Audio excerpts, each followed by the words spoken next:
নমস্কার সবাইকে। মাস দুয়েক আগে আমি গেছিলাম ব্যাঙ্গালোর থেকে কলকাতা আমার মা বাবার সঙ্গে দেখা করতে।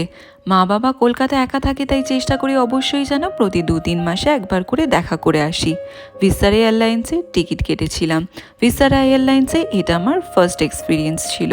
প্লেন ছিল খুবই নিট অ্যান্ড ক্লিন, অনেকটাই লেগ স্পেস ছিল। খাবার আমি টিকিটের সাথেই বুক করে নিয়েছিলাম।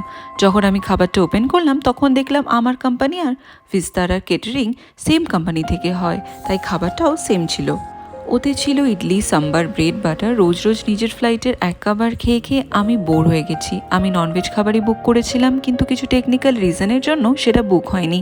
এয়ার হস্টেসগুলো এতটাই ভালো ছিল, ওরা আমার খাবার চেঞ্জ করে ননভেজ দিয়েছিল। ওতে ছিল আলু টিক্কি, অমলেট আর একটা টি ব্যাগ ছিল। যদিও আমি চা কফি একদমই খাই না, ওই ননভেজটাও আমার ফ্লাইটে অলমোস্ট আমি এভরিডে খেয়ে থাকি। ওভারঅল ভিস্তারার এক্সপিরিয়েন্সটা আমার খুবই ভালো ছিল।